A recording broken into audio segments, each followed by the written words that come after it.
Welcome to the May 2019 Dallas Camera Club Projected Competition. Our theme this month is open. Our judge this month is Jan Lightfoot.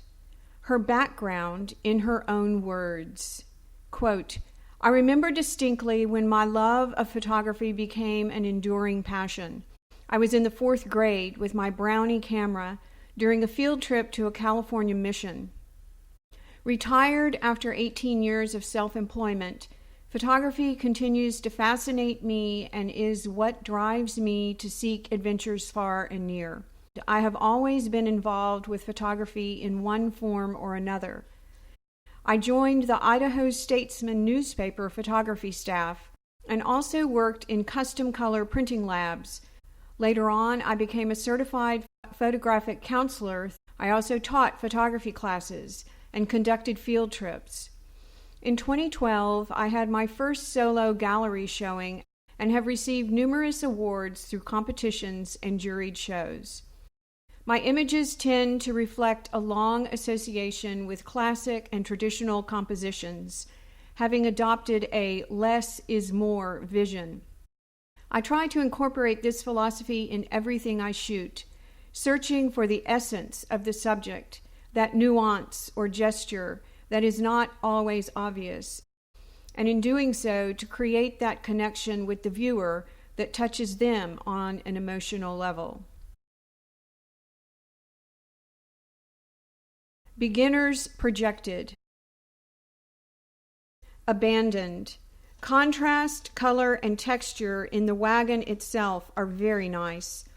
Sharpness throughout the image is good, and I like the angle of the wagon.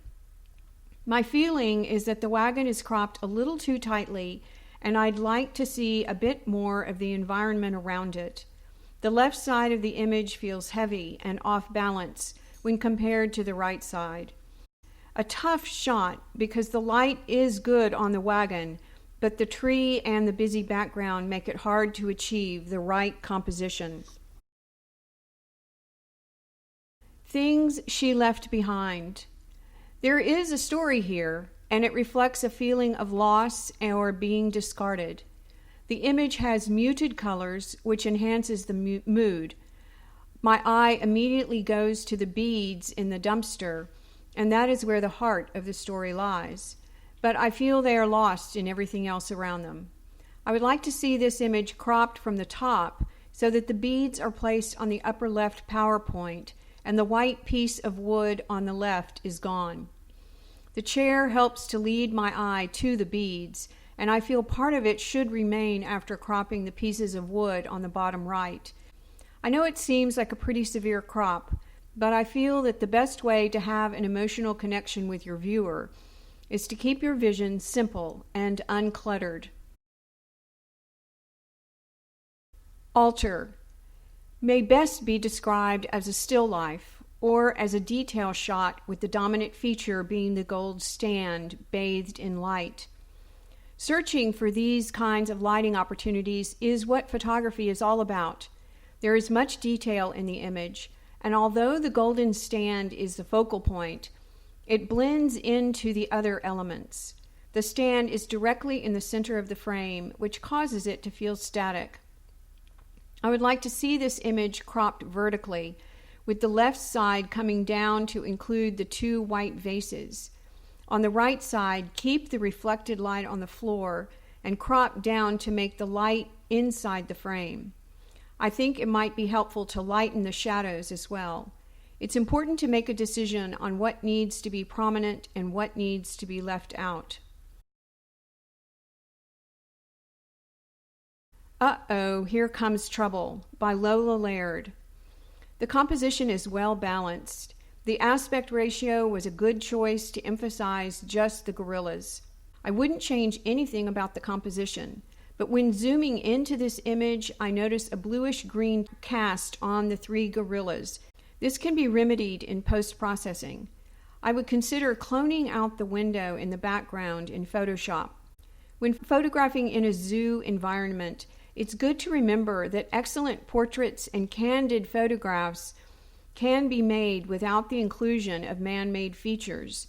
Imagine that you are seeing the animal in the wild, and then imagine how you would go about capturing it with the camera. Sunrise in West Texas by Jim Stull. Capturing this at dawn, allowing the ambient light from the smaller building and the street light work well. Just a couple of things. One, I'd like to crop from the far right to eliminate the one white door to just the right of the far left telephone pole. My thought is that it would draw the viewer's attention to the little storefront better. Two, I'd also like to see a tiny bit of texture and contrast added to the red brick wall to add a sense of dimension. The one thing that makes this image feel like the town is beginning to come alive is a neon sign in the window. I would love to be able to read it.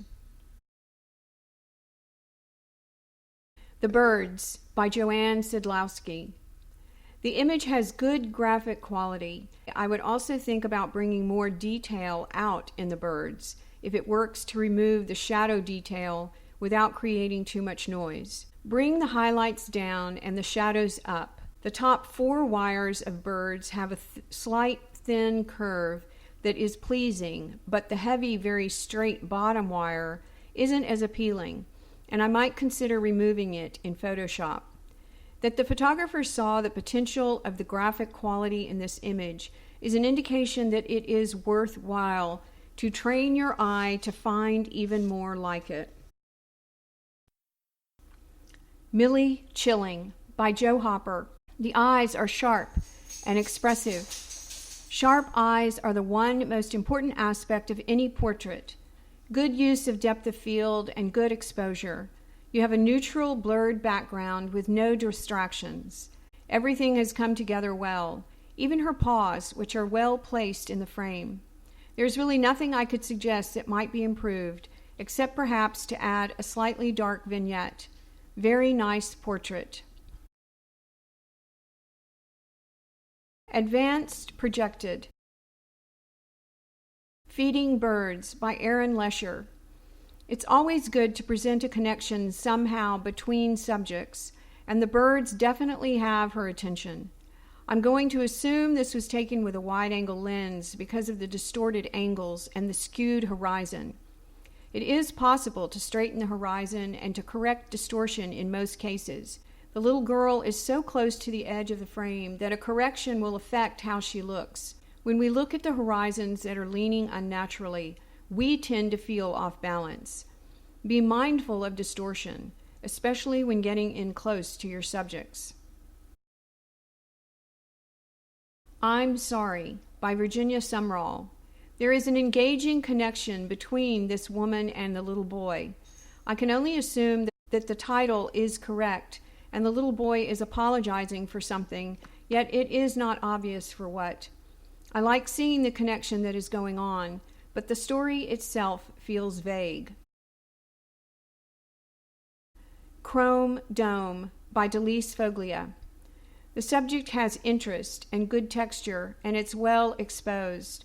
I think there is more one can do with this image to give it more impact. Even with an inanimate object like this, it is possible to create more impact by using a different lens or choosing a different perspective. The position of the skull here feels passive, and I would rather see a full-on frontal view so that the empty eyes are staring right back at me. If it has eyes, make them prominent. Allow the viewer to connect with your image via the eyes. Getting Ready to Take Off by Kathy Haltom. Good shot of the goose taking off, coming towards the viewer. Good exposure. I would like to see this cropped down. The goose is nearly dead center in the frame, and there is enough room on the top and bottom of the image to crop in tighter. I would also lose the vignette since it is affecting the whiteness of the snow in the corners. Peggy's Cove, Anchors and Rope by Sam Lucas. I like the subject matter, and the textures and colors come through well. Background is neutral and fairly uncluttered. I feel that the composition should be stronger and make more of a statement. I would do this by cropping in from the right side only. all the way to where the edge of the dock begins to enter the frame. Overall, I would like to see the image sharper. Dagger and Plumes by Jason Ware. Very sharp, and the image has good detail in the feathers. The egret looks to be somewhat underexposed. I think you could bring up the exposure and still retain some detail.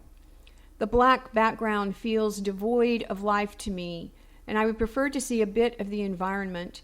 A bright white subject can cause the camera light meter to actually underexpose your subject, while a dark subject can cause overexposure. Exposure compensation should be used in both cases. Abandoned Farm by Jen Carrick. Love the composition, well balanced. The sepia tone emphasizes the mood and the age of the subject in the scene. The two pieces of wood in the foreground help to draw the viewer's eye into the scene. The tones are very nice, but there is some ghosting between the hills and the sky and around the water tank. That could be a result of pushing the clarity slider too far to the right. This can be easily corrected. I would also suggest using some noise reduction on the sky. Chihuly Floating Glass by Hugh Adams. The contrasts of color are vivid and eye-catching. I like the almost eye-level perspective, which makes this piece of glass come alive. This image is all about color and shapes. However, one thing bothers me that feels out of place, and that is the white line in the background. This would be easy to remove in Photoshop or Lightroom. Gin Leaning Against a Wall by Ashley Bischoff. The blue background complements the skin tones in this portrait, and the lighting is soft and even. I like that she is placed a bit off-center in the image. I think it is technically well done and composed. For me as a viewer, however, I feel I am invading this person's comfort zone. Perhaps standing back a few inches and allowing other features such as her neck and the length of her hair to be a part of the image would alleviate this feeling. Nectar Gathering by Chuck Mann. Nice close-up with good color and exposure. No harsh shadows or highlights makes for nice lighting. I would suggest changing this into a vertical format, clockwise, so that the eyes on the smaller butterfly are better emphasized and more noticeable. At the very least, skew the image slightly so that the wings on the larger butterfly run diagonally through the image, creating more of a dynamic interest.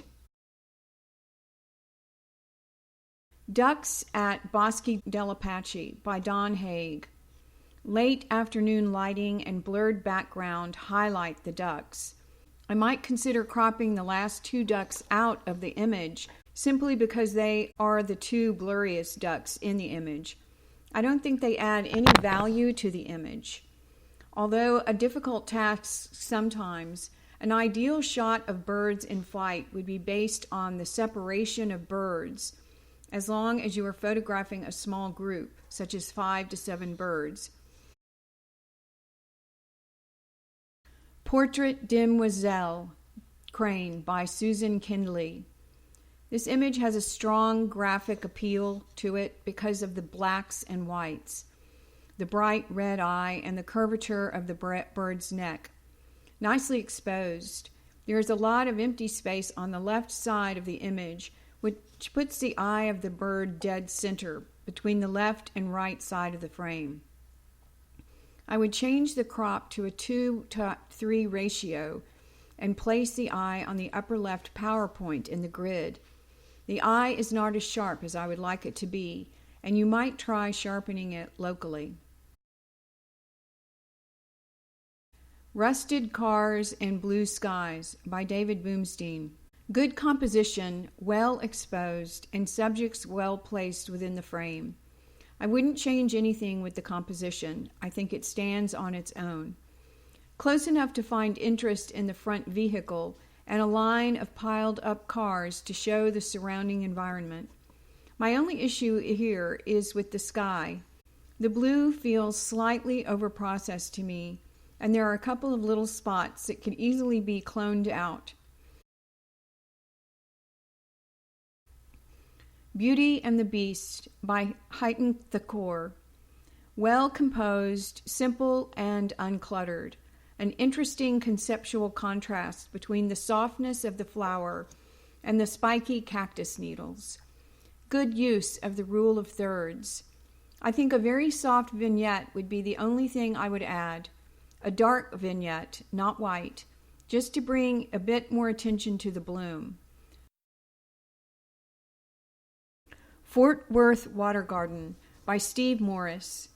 I like the playfulness of the technique, and the lines of the original subject are distorted to make a pleasant composition. This is a popular technique. While it does create interesting and fun imagery, be mindful that it can be overused. Black Place Landscape 3 by Jan Dreskenhaig. Multi-layering in landscape images create depth. Great use of elements here. The slanted boulder in the foreground, the interesting geology behind the boulder, and the texture of clouds in the sky beyond. Nicely done. Although I wish this was taken later in the day, I'm glad the clouds are there to make up for it. There is nothing I would do to change this image. I would, however, suggest trying a 16:9 aspect ratio just to see how you like it. Father, Son, Horse, and Dog, Lancaster, PA. Good story, lovely composition, well-balanced elements, and the choice of black and white adds to the character of the story. Good connections between the boy and the horse as he watches his grandfather, perhaps, get the horse ready for the buggy. Having the dog walk through at the right time adds even more interest.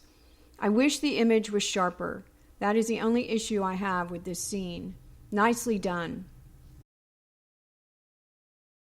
My delights were with The Sons of Men by Phil Worth. Perfect symmetry. I really appreciate the attention to detail in keeping lines straight and realistic. Very nice composition with no distortion. But the colors feel somewhat dull and lack contrast. I would suggest kicking up the exposure at least one or more stops and using the black and white sliders, if using Lightroom or Camera Raw, to add localized contrast to the image. At the Edge of the Sea by Steve Havishak. Capturing this scene with beautiful side light allows this group of buildings to really pop. The composition is done well, filling the frame and yet allowing enough room for the elements to find balance. The vertical lines and horizon are straight. There is nothing I could suggest to improve this image. A person, perhaps, standing on one of the balconies, but certainly not a reason to discount this image at all.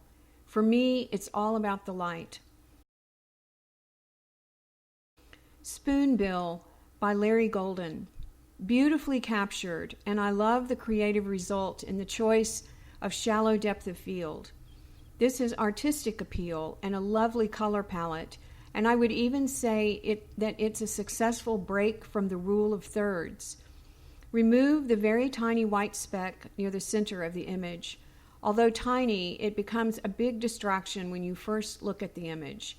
And although the leaves in the foreground help to give some balance to the image, for a real minimalist look, you might have fun cloning it out.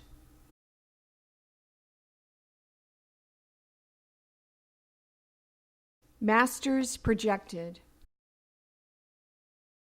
Foxglove by Gary Kelly.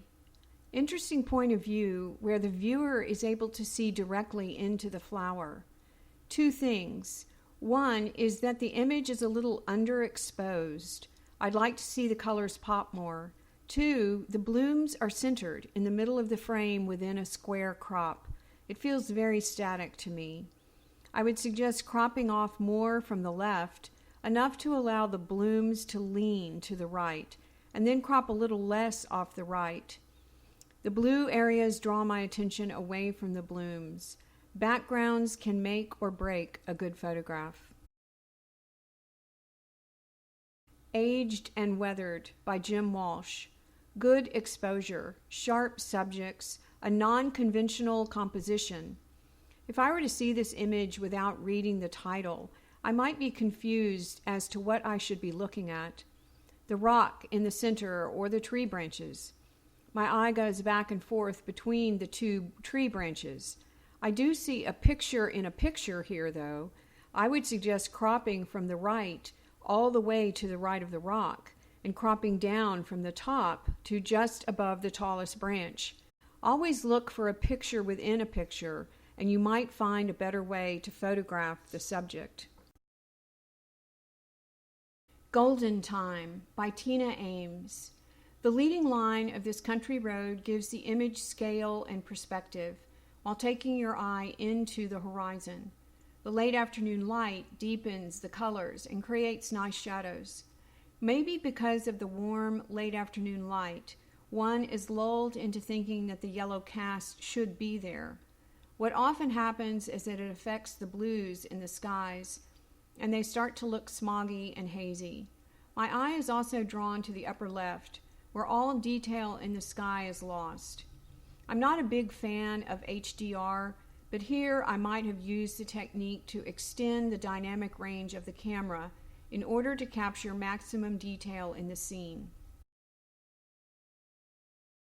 Autumn in Brooklyn by Rolando Solis. The various shades of reds and oranges predominate. The bridge acts as a foreground element to help add depth. I'm not sure how this image could be improved, but I feel the composition is a bit complicated. There is a lot going on.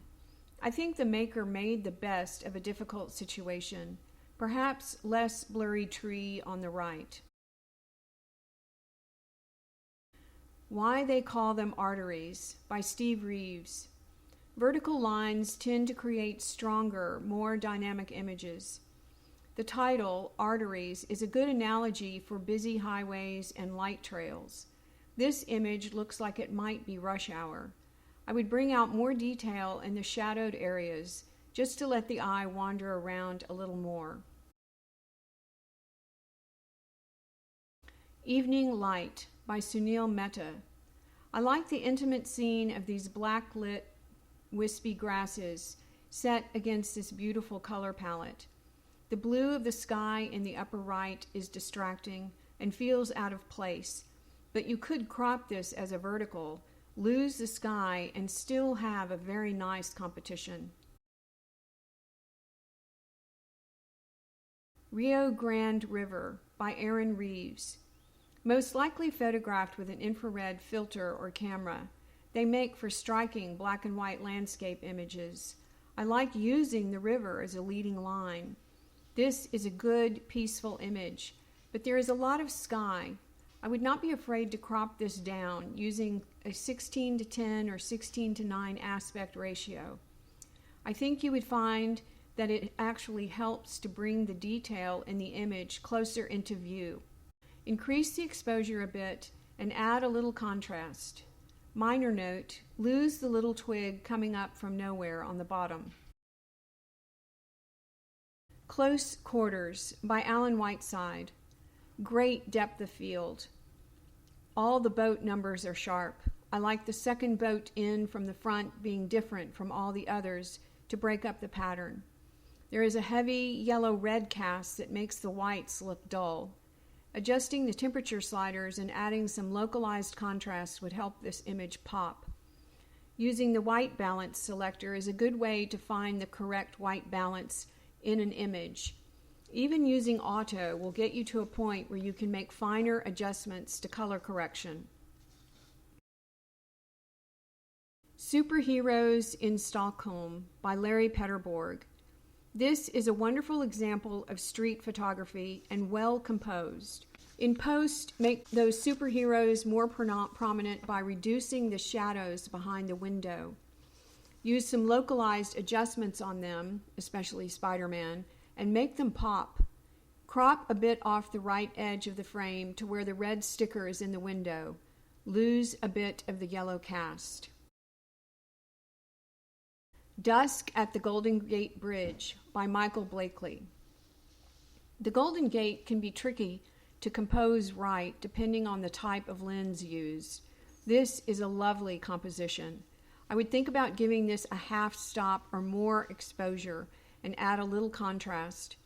Reduce the shadows on the right, and you might even add a little pop of saturation to the reflection in the water.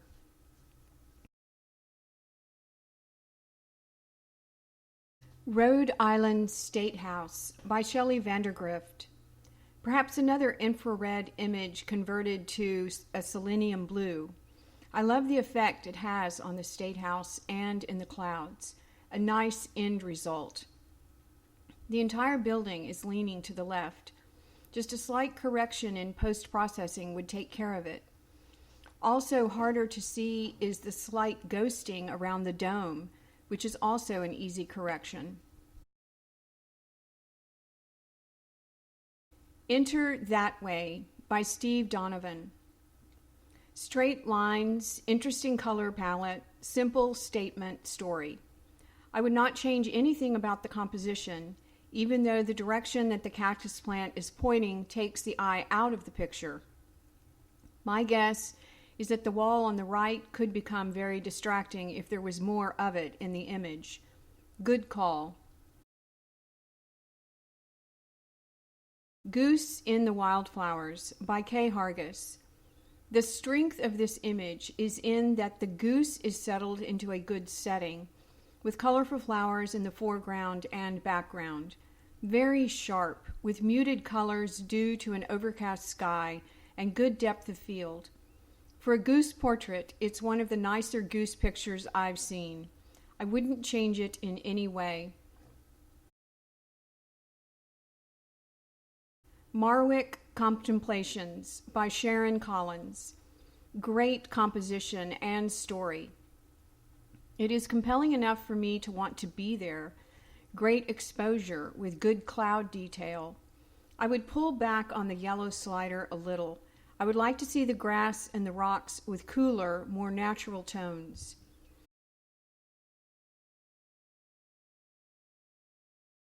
Cabo Captured by Jay Hoppenstein. A dramatic sunset, very appealing, captured very well without the sun becoming too hot. I'm not sure why the decision was made to include the sea stack on the far left. It draws my eye away from the rest of the scene. For me, I prefer the simplicity of the scene without the addition of the sea stack. The horizon needs to be straightened as well. Very nice image. Bull by Kay Hale.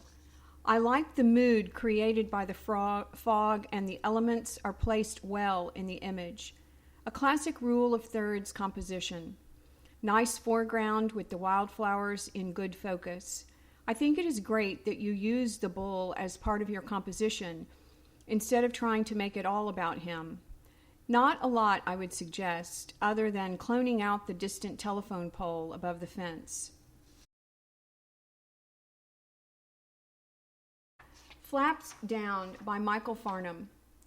Lovely colors, good use of slow shutter speed with good results. Uncluttered, with a sense of environment in the background. The lighting is beautiful. I only wish the eye was a little sharper.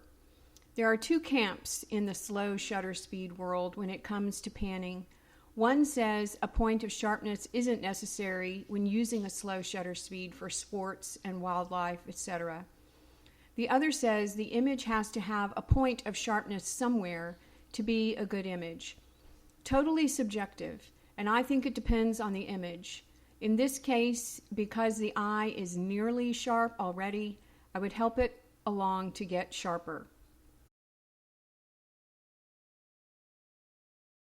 The Playing Hippos by Chin Young Chang. This has all the elements of a very good nature image. Great exposure and use of shutter speed. There is a story here, a dispute of some kind between the hippos, and evidently the one with the most teeth has an advantage over the other. The eyes are well captured and show expression. It's very tightly cropped or photographed, but after considering any advantage of adjusting the crop, I would not do anything. Striving to capture the interaction between animals tells a much stronger story than simply a portrait of an animal. The Caregiver by Richard Stern. The relationship between man and woman is strongly evident, and you know right away who is the caregiver. An emotional image for many, easy to relate to for many as well. I like the way the woman's head is tilted toward the man, whose expression is stoic. She has her arm around him with an ever so subtle smile, indicating her attachment to him. I won't say this could be better in black and white. I like the color, but stripping the color away may lend itself to more raw emotion. Fall Grasses and Aspen by Dennis Ritchie. A beautiful abstract that allows the viewer to feel the motion of the trees and grasses. The technique used was done very well, and the line of demarcation from grasses to trees is seamless. Picky again, but there is a small dust spot on the left side of the image. Pushing the boundaries and using new and various techniques helps to train your eye and inner vision. Fair Warning by Mike Hill. Everything about this image is great. I love the composition, the light, the elephant and his expression, the gesture of warning, the soft, non-distracting background, and most of all, the sharpness and look in his eye. Put it in a frame and hang it on the wall.